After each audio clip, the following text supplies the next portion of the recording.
अचानक मेड भागी भागी किचन में आई थी और कहने लगी, ओ नो मैम, आपका तो बहुत खून निकल रहा है। वो परेशानी से बोली। मुझे भी अपना मुसलसल बहता खून देखकर परेशानी और उससे ज़्यादा कई गुना ज़्यादा हैरानी हो रही थी। जल्दी से मेड मुझे करीबी क्लिनिक में ले गई और वहाँ पर मेरी पट्टी हुई। मुझे अजीब लग रहा था क्योंकि जब डॉक्टर ने मेरे अंगूठे पर टाँके लगाए थे तो मुझे ज़रा भी दर्द नहीं हुआ था। मेरे हाथ पर पट्टी बांधी जा चुकी थी। जब मैं और मेड क्लिनिक से वापस घर आए तो देखा सालेहा आंटी आ चुकी थी। सालेहा आंटी जो थी वो बहुत फैशनेबल थी। अपनी हुलिये से वो आज भी बहुत जवान नज़र आती थी। लगता ही नहीं था कि इनके 2 बड़े बड़े बच्चे हैं। मैं जब भी उन्हें देखती थी तो दंग रह जाती थी। जब वो गांव आती थी तो अक्सर अम्मी से मिलने भी आ जाती थी। तब मैं नहीं जानती थी वो इस कदर अमीर होंगी। इस बात का अंदाज़ा मुझे यहाँ आकर हुआ था। क्या हुआ बेटा खुशबू, डॉक्टर के क्लिनिक पर आखिर तुम क्यों चली गई थी? रास्ते में हमें आंटी का फ़ोन आ गया था। वो मेरी गैर मौजूदगी की बात पूछ रही थी। उस मेड ने उनको बताया था। वो मुझे लेकर डॉक्टर के यहाँ चली गई हैं। सो अब सालेहा आंटी डॉक्टर के जाने की वजह पूछ रही थी। मैंने उनको चोट के बारे में बताया।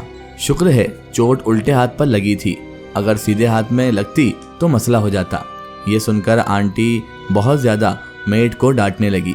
उन्होंने कहा, मेड, मैं तुमसे कहकर गई थी कि खुशबू को खाना दे देना, फिर किस वजह से तुमने मेरे हुक्म की सरताबी की?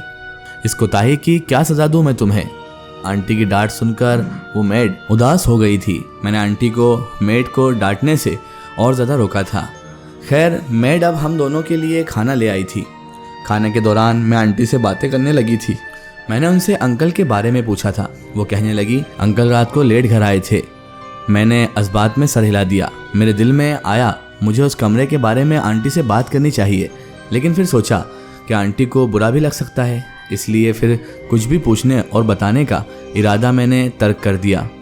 डिनर करने के बाद मैंने अपने कमरे में जाना ही सही समझा। कमरे में LCD भी लगी हुई थी, इसलिए बेजार और बोरियत से बचने के लिए मैंने उसे ऑन कर लिया। यूं चैनल तब्दील करती मैं ARY के चैनल पर आकर रुक गई और ड्रामा देखने लगी। नींद का गलबा छाया तो मैंने सोने का फैसला किया। मैं सोने के लिए लेट चुकी थी। लाइट्स भी ऑफ थी और LCD भी। मैंने खिड़की की जानिब करवट ली। खिड़की और मेरे बेड के दरमियान यानी बीच में अच्छा खासा डिस्टेंस था, मतलब अच्छा खासा फासला था। जब मेरी नज़र खिड़की पर गई तो मेरे रोंगटे खड़े हो गए, क्योंकि बाहर मुझे कल की तरह एक मर्द खड़ा नज़र आ रहा था जो मुझे ही शायद देख रहा था। कुछ देर वो खड़ा रहा और फिर वहाँ से चला गया, जबकि मैं अब डर से कांपने लगी थी। लगता है यहीं लॉन में सर्वेंट क्वार्टर है। मैं भी ना कैसे बच्चों की तरह डर रही हूँ। मैंने खुद को तसल्ली दी और फिर आंखें बंद करके लेट गई ताकि सो सकूं। अगले दिन मेरी अम्मी से फ़ोन पर बात हुई। थोड़ी देर उनसे बात करने के बाद मैंने फ़ोन बंद कर दिया। मेरी आंखें नम हो गई थी क्योंकि मुझे घर वालों की बहुत याद आ रही थी, अम्मी की भी और अप्पी की भी। मेरा इस घर में दिल ही नहीं लग रहा था। शायद अगर सालेहा आंटी की बेटी उर्सा होती तो उसके साथ लग जाता, लेकिन वो भी पाकिस्तान में ही नहीं थी। अब मैं करती तो क्या करती, पता नहीं 2-3 साल में यहाँ किस तरह गुजारूंगी। जब तक मेरा FA नहीं हो जाता, यानी मेरा एक पढ़ाई कंप्लीट नहीं हो जाती, मुझे यहीं रहना था। इस तरह ये दिन भी गुजर गया। रात को मैं सो रही थी जब किसी ने मुझे झंझोड़ कर उठा दिया। मैं नासमझी से उठकर बैठ गई। कमरे में काफ़ी अंधेरा था। मैंने देखा मेरे पहलू में कोई खड़ा था। मैं हैरान रह गई, वो अंदर कैसे आया था, क्योंकि मैं कमरा लॉक करके सोई थी। खुशबू, तुम भाग जाओ, यहाँ से भाग जाओ, वरना तुम भी मारी जाओगी। वो मर्द था जो मुझे तंबीहा कर रहा था, यानी वार्निंग दे रहा था। मैं दंग रह गई। कौन है? कौन हो तुम? मैं कांपते हुए उससे पूछने लगी। वो कहने लगा, मैं जो भी हूँ तुम्हारा ये जानना ज़रूरी नहीं है। सुबह होते ही यहाँ से भाग जाओ, निकलो वरना बहुत देर हो जाएगी। इतना कहकर वो खिड़की के रास्ते से कमरे से बाहर निकल गया, जबकि मैं हक्का बक्का रह गई। डर से मुझे पसीने आने लगे थे। ये शख्स आखिर कौन था? क्या मुझे सालेहा आंटी के कमरे में जाकर उन्हें बताना चाहिए था? क्या कोई मेरे साथ शरारत कर रहा था? मैंने सोचा मुझे अब सालेहा आंटी से जाकर बात कर लेनी चाहिए। इन सब बातों के बारे में अगर मैं उनसे बात नहीं करूँगी तो कैसे काम चलेगा। मैं दुपट्टा लिए बिना ही उठी और कमरे से बाहर चली गई। सालेहा आंटी का कमरा भी काफ़ी दूर था। मुझे अब अजीबोगरीब आवाज़ें सुनाई दे रही थी। मैं जब आंटी के कमरे में दाखिल हुई तो मेरे होश ही उड़ गए। वहाँ अजीबोगरीब मखलूकें थी। आंटी तो कहीं पर दिख ही नहीं रही थी।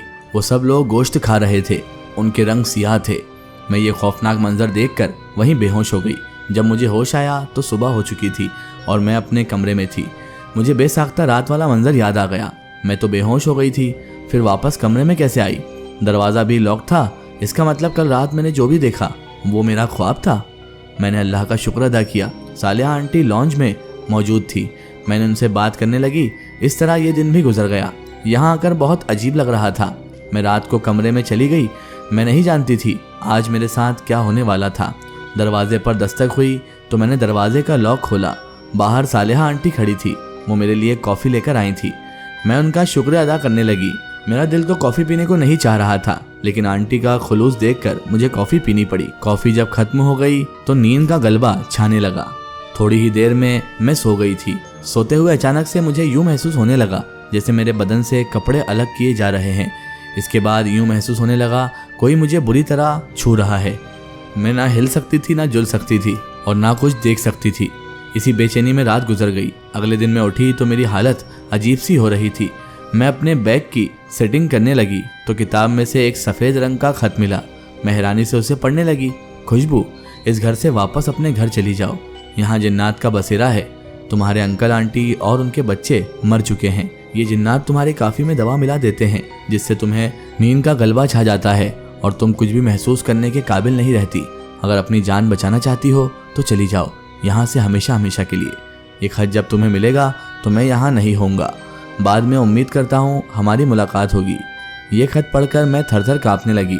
मैंने अपनी कलाई पर पेन की नोक रखी और ज़ोर से दबाई, लेकिन मुझे वाकई कोई दर्द महसूस न हुआ। मैं सब कुछ याद करने लगी। इस घर में वाकई बहुत कुछ अजीब था। वहाँ उस आखिरी वाले कमरे में 4 ढांचे थे और अंकल आंटी, उरूसा और अबान की तस्वीर भी सुर्ख रंग से क्रॉस का निशान बनी हुई थी।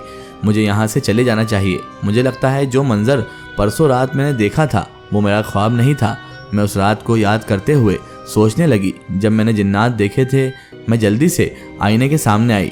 मेरी रूह लरस गई क्योंकि मेरी गर्दन पर जहाँ बजा सुर्ख निशानात थे। मैं रोने लगी थी। मुझे इस घर से भाग जाना चाहिए था। मेरे पास सिर्फ एक हैंड कैरी बैग था और कॉलेज बैग था। दिन के वक्त ये मेंशन खाली था। मैंने सोचा पहले इस घर का जायजा ले लूं।